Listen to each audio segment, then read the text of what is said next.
ఓం మహాగణాధిపతయే నమః. ఓం గురుభ్యో నమః. ఓం శ్రీమాత్రే నమః.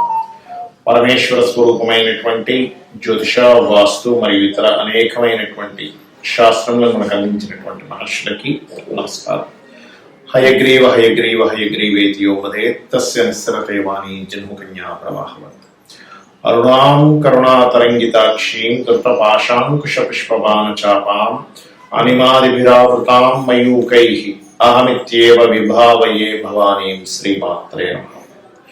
ప్రేక్షకులకి ఆ లలితాంబిక అమ్మవారి యొక్క అనుగ్రహం పరిపూర్ణంగా కలగాలని మనస్ఫూర్తిగా కోరుకుంటూ మనం ఈరోజు చెప్పుకోబోయేటువంటి ఈ క్రోధినామ సంవత్సరంలో ద్వాదశ రాసుల వారికి ఆదాయము, వ్యయము, రాజ్యపూజ్యము, అవమానము ఏ విధంగా ఉంది, మరి అలా ఉన్నప్పుడు అవి అలాగే అనుభవించాలా, వాటిని మనం ఏదైనా మన సంకల్పంతోని, ఒక మంత్రంతోని, దానంతోని మార్చుకోవచ్చా, మార్చుకునే మార్గం ఎలా ఉంది, అదేవిధంగా ఈ క్రోధినామ సంవత్సరంలో ప్రపంచవ్యాప్తంగా ఎటువంటి ఫలితాలు ఉన్నాయనేటువంటిది కూడా ఆఖరిలో చెప్తాను. సో మనం ఒక్కొక్క రాశి పరంగా మనం చెప్పుకుంటూ వెళ్దాం. అయితే మనకి ఇక్కడ ఏంటంటే ఈ గ్రహాలు ఏవైతే ఉన్నాయో మనం సంవత్సర ఫలితాలు చెప్పేటప్పుడు మేజర్ ప్లానెట్స్ మాత్రమే తీసుకుంటాం. అంటే ఏవేవి? రాహువు, కేతువు. కాలానికి కారకుడు రాహు, మోక్షానికి కారకుడు కేతువు, జీవుడు కారకుడైన గురువు, కర్మ కారకుడైన శని.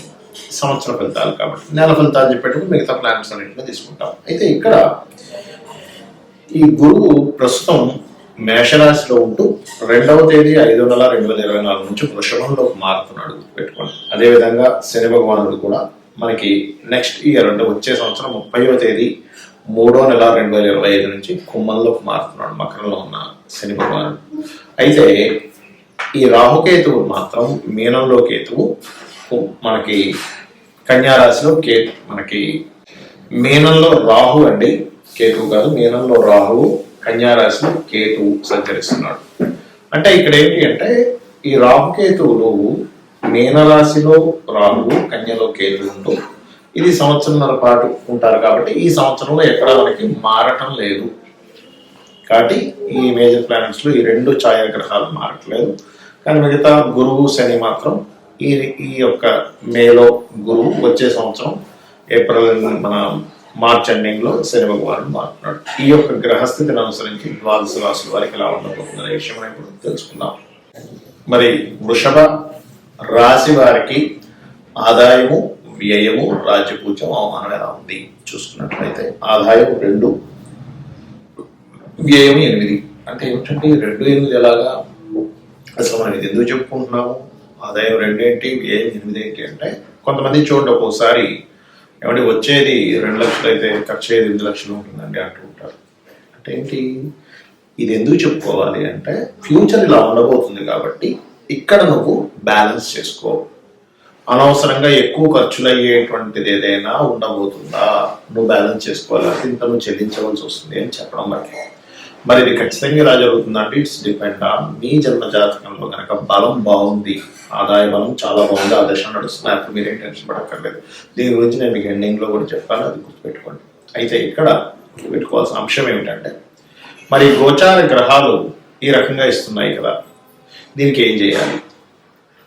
మీకు ఆదాయాన్ని ఇచ్చేటువంటి ప్లానెట్ యొక్క పొజిషన్ ఈ సంవత్సరంలో ఎలా ఉంది చూసుకున్నట్లయితే ఆదాయం పెరగాలి.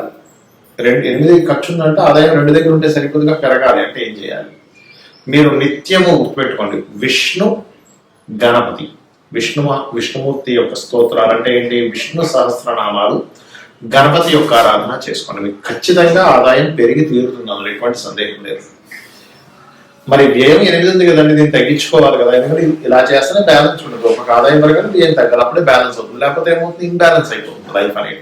చాలా మంది మనం చూస్తూ ఉంటాం, వచ్చేదేమో 50,000 ఉంటే జీతం ₹1,00,000 ఖర్చు ఉంటుంది, ఇంబ్యాలెన్స్ అయిపోతుంది. అప్పుడు చేస్తాడు ఒక పాయింట్ దగ్గరికి వచ్చేసరికి ఏం చేయాలి అర్థం కాదు.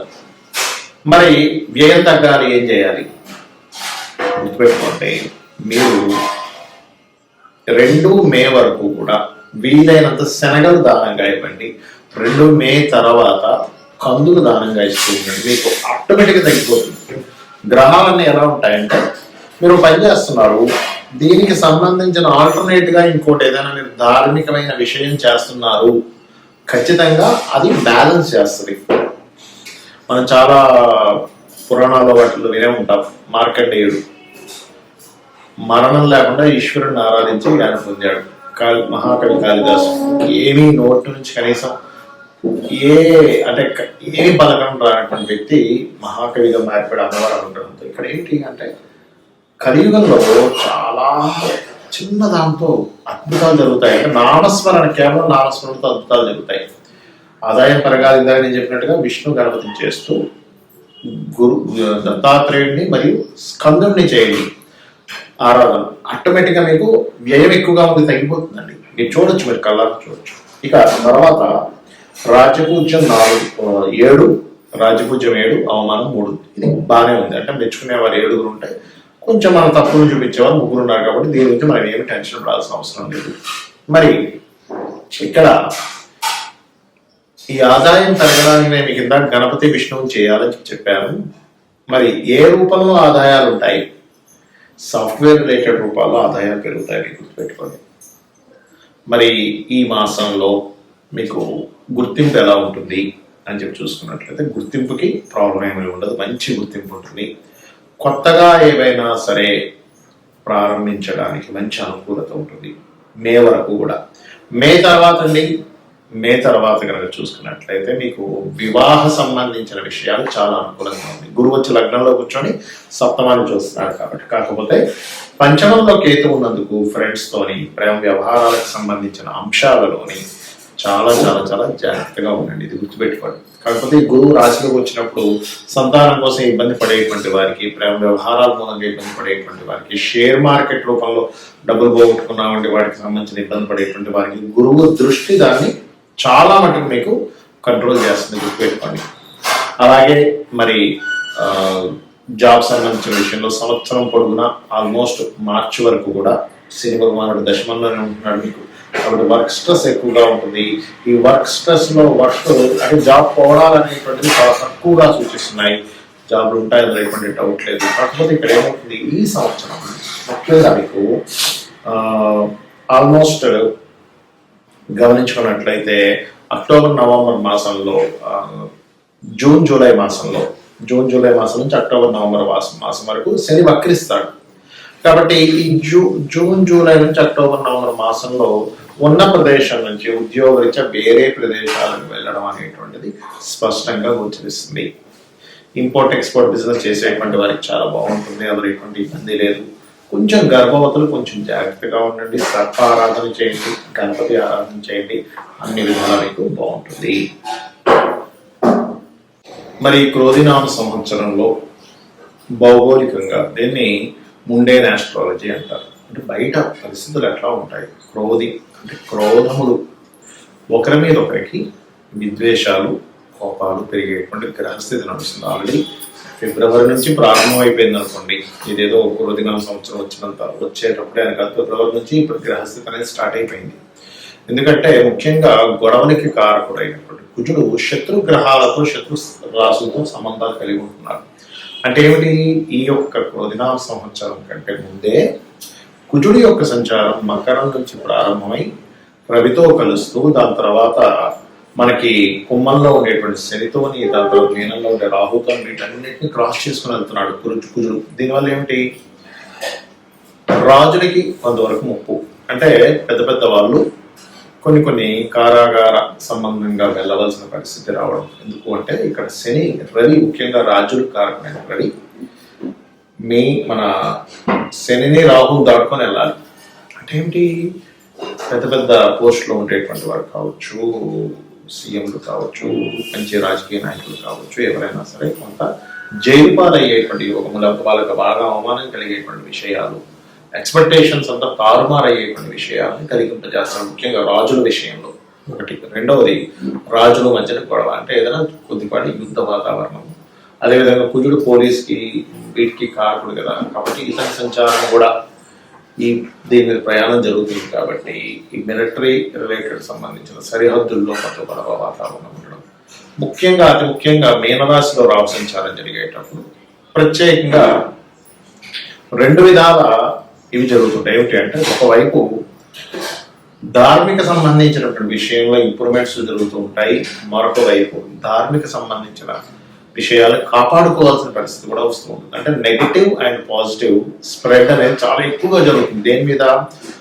సనాతన ధర్మ సంబంధించిన విషయాలపైన ఓవర్గా జరుగుతుంది. అంటే ఎట్లాగా, ఒకవైపు విపరీతమైనటువంటి ఆలయ నిర్మాణాలు, వాటి విషయంలో పురోగతి ఎంత వస్తుందో, ఒకవైపు మత కల్లోలాలకు సంబంధించిన విద్వేష సంపూరితమైనటువంటివి ఈ యూట్యూబ్లో అప్లోడ్ చేయడం కానీ, దాని మీద కొంతవరకు ఘర్షణ వాతావరణం ఏర్పడడం కానీ, దానివల్ల కొంతవరకు అల్లర్లు ఏర్పడడం కానీ, ఈ అల్లర్లు, గొడవలు, యుద్ధాలు ఇటువంటివి పెరుగుతాయి ఈ కాంబినేషన్ వచ్చినప్పుడు పర్టికులర్గా. ఏమంటే మరి ఓన్లీ క్రోధినామ సంవత్సరం వరకైనా దీని ప్రభావము అంటే గుర్తుపెట్టుకోండి, ఇక్కడి నుంచి 4 సంవత్సరాల పాటు ఈ సనాతన ధర్మం అనుకోండి, లేనట్లయితే హైందవ సంబంధించిన అనుకోండి, లేకపోతే ధార్మికమైనటువంటి విషయాలకు సంబంధించిన అనుకోండి, దీని మీద ప్రభావం ఉంటుంది.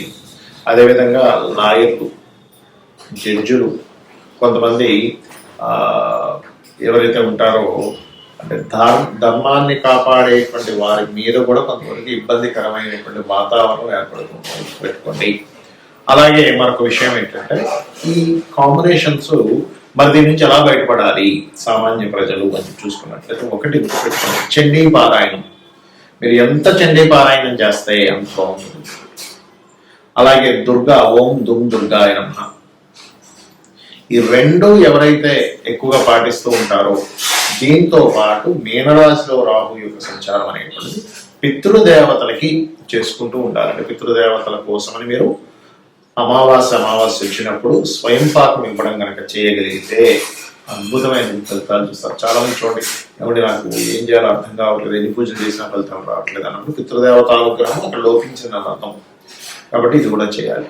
మరి ఇప్పటి వరకు మనం ఈ క్రోధినామ సంవత్సరం ఆదాయ వ్యయాలు అని చెప్పుకున్నాం. మరి ఇదేనా అంటే కాదు. మీ జన్మజాతకం ఈజ్ మోస్ట్ ఇంపార్టెంట్. గుర్తుపెట్టండి, మీ జన్మజాతకంలో లగ్నం ఎలా ఉంది, మీరు ఏ సమయంలో, ఏ తారీఖుని, ఏ నెల, ఏ సంవత్సరంలో, ఏ ప్రాంతంలో జన్మించారో దాన్ని బట్టి మీ లగ్నము, మీ లగ్నం కొండ బలాన్ని బట్టి గోచారంలో ఏ ఆదాయ వ్యయాలు వచ్చినా, ఎన్ని అవమానాలు, రాజపూజాలు వచ్చినా, మీ జన్మజాతకం ఈజ్ మోస్ట్ ఇంపార్టెంట్. ఇది మెయిన్గా రూల్ చేస్తుంది, గుర్తుపెట్టుకోండి. ఇక రెండవది ఏంటంటే, మీకు ధనం ఏ మార్గంలో వస్తుంది, మీరు ఏ మార్గంలో ప్రయత్నం చేయాలి, ఏ దిశ మీకు బాగా కలిసి వస్తుంది. గృహం నిర్మాణానికి, గృహంలో ఉండడానికి, రెంట్ అయినా ఓన్ హౌస్ అయినా, మీరు ఏ విద్యను అభ్యసిస్తే బాగుంటుంది. మీరు ప్రొఫెషనల్ గా ఇబ్బంది పడుతున్నారంటే మీ దశమ స్థానానికి ఎలా ఉన్నాడు, ఇన్వెస్ట్మెంట్స్ ఎప్పుడు చేయాలి, ఎప్పుడు చేయకూడదు, విదేశాలకు వెళ్తే బాగుంటుందా, ఇక్కడ ఉంటే బాగుంటుందా. అదేవిధంగా మీరు పర్టికులర్ గా మీ యొక్క జన్మజాతకంలో ఉండేటువంటి కాంబినేషన్స్ ఏవైతే ఉన్నాయో, మీకు ఎటువంటి పరిస్థితులు మీకు అనుకూలిస్తాయి, అంటే ఏ మార్గంలో ఉండే మీకు పరిస్థితులు అనుకూలిస్తాయి. వివాహం చేసుకునే సమయం ఎప్పుడు, వివాహం ఎప్పుడు చేసుకోకూడదు. చాలా మంది రాంగ్ టైంలో చేస్తూ ఉంటారు. ఇన్వెస్ట్మెంట్స్ కావచ్చు, వివాహం కావచ్చు, ఏదైనా కానీ ఇటువంటివన్నీ కూడా మీ జన్మజాతకంలో తెలుస్తాయి. మరి ఇవన్నీ ఎందుకు చెప్పుకుంటున్నాం, నీకు గోచార ఫలితాలంటే, ప్రతి మనిషి తన నిర్ణయం వేరు, బయట ఉండే వాతావరణం వేరు. ఈ రెండు మ్యాచ్ అయినప్పుడు సక్సెస్ ఉంటుంది, ఈ రెండు మ్యాచ్ అయినప్పుడు అంత మాత్రంగా ఉంటుంది లైఫ్. కాబట్టి మీ జన్మజాతక ఫలితాలని, ఈ గోచార ఫలితాలని రెండింటిని తెలుసుకుంటూ, అమ్మవారి యొక్క ఆరాధన, పితృదేవతల యొక్క ఆరాధన చేసుకుంటూ, వీరి యొక్క అనుగ్రహం మీరు పరిపూర్ణంగా పొందాలని మనస్ఫూర్తిగా కోరుకుంటూ శ్రీమాత్రే నమః.